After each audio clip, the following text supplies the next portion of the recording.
Issue Boy and Guru in the house, back with another bang on video. Well, ladies and gentlemen, what a match we had on our hands, ladies and gentlemen. What a game of football. When I saw the lineup, there was no Aubameyang, and finally I saw Saka. It was really positive, and the best part was not to see Sead Kolasinac and Shkodran Mustafi. Now, why would it be the best part? Because the way we lost against Tottenham, it was 3 points for the taking, which we did not take, but created a lot of mistakes for them to capitalize on our failures. So it's pretty much clear we played like Tottenham yesterday against Liverpool, because we were waiting when Liverpool will make a mistake, and they made two. And you know what we did? Yes, we did not care about how much shots they had. We did not care about how much corners they got. We did not care about how much possession they had. All we had is two shots, or probably three shots on target, and two goals from it. That's all we needed to win the game.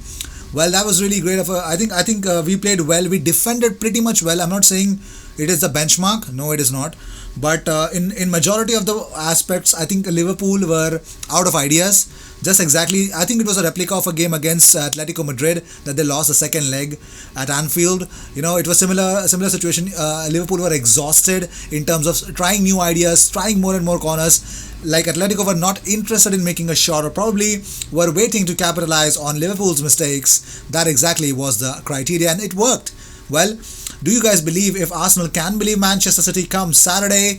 Let me know in the comment section, or probably I put up a poll in my community tab already. If you guys believe in Arteta, if we can beat Manchester City, go and vote and let me know what you guys feel about it. And talking about the live situation, well, probably tomorrow we will have our first live on this channel, and with the live we will definitely talk about the latest transfer situation. What is Arteta's desires? Well, not only that, I would really like you guys, I'll definitely share the time zones and what time am I going to come live. Well, that will not coincide with all the videos that is going to come on this platform. That is an extra bit of information for you guys, so keep watching this space, and probably in the community tab I'll definitely keep you posted. Well, here's the first news.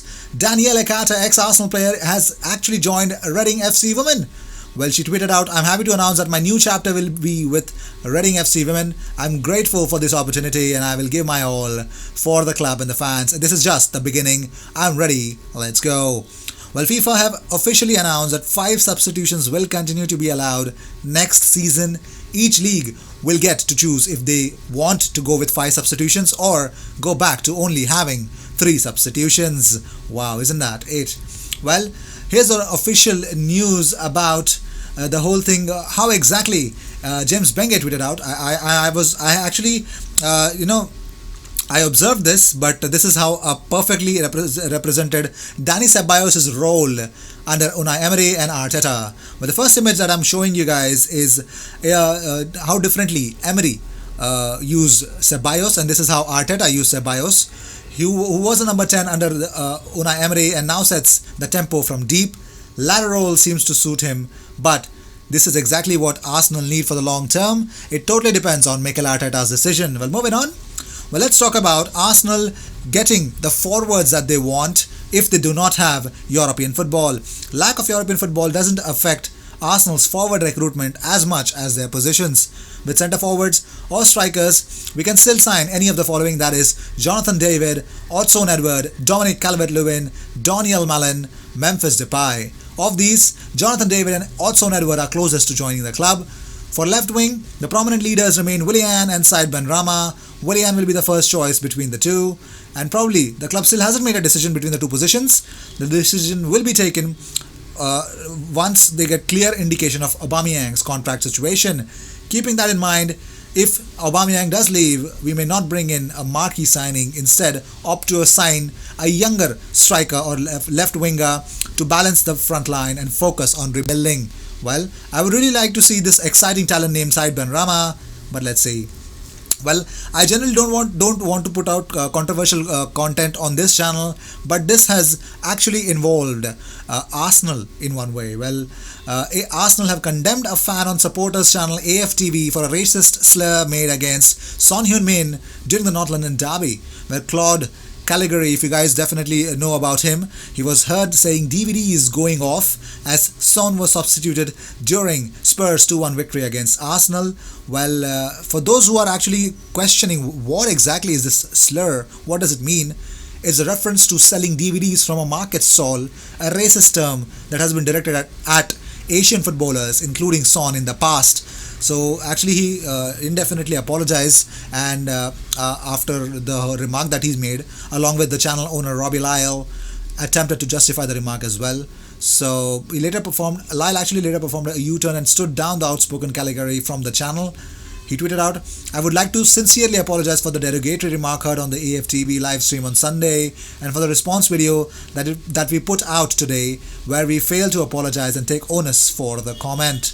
As a channel that has millions of viewers around the world, I fully recognize the power that comments made by myself or people on our platform have, and it is paramount that we do not allow comments of this nature to be made in any form." Now, this is what they have explained about the whole situation. Here's what Arsenal's official statement is.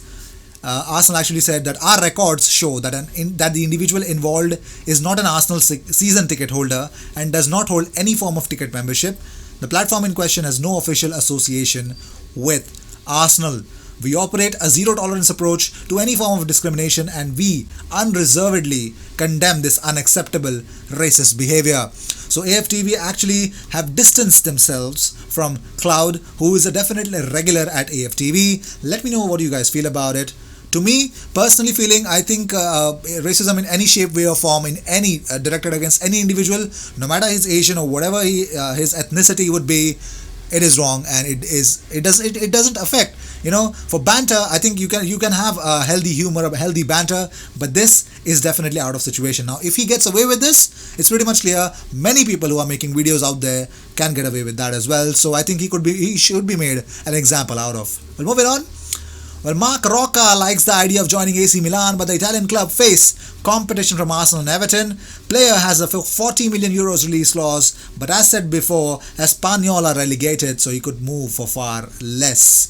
Well, when we started the game yesterday, Aubameyang was on bench and Lacazette was the captain, and he did what a captain should do. Well, Arsenal have won just one of the last 10 Premier League games under Mikel Arteta where the opposition has scored first, when this was the second victory. Well, not only this, Arsenal have only failed to score in 3 of their last 69 Premier League matches at the Emirates Stadium dating back to October 2016. All 3 were against Manchester City. So Manchester City are Arsenal's kryptonite.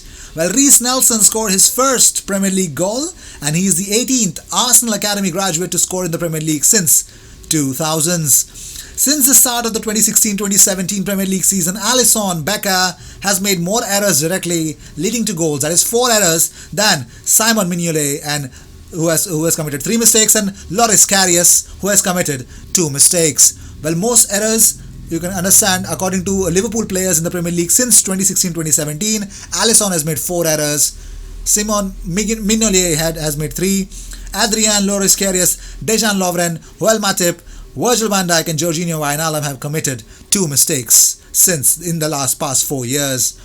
Stuttgart have made a priority that they want Ainsley Maitland-Niles, Sokratis and Mavropanos, and Reece Nelson's first half against Liverpool, 100% tackles won, 78% pass accuracy, 3 balls recoveries, 1 shot, 1 goal.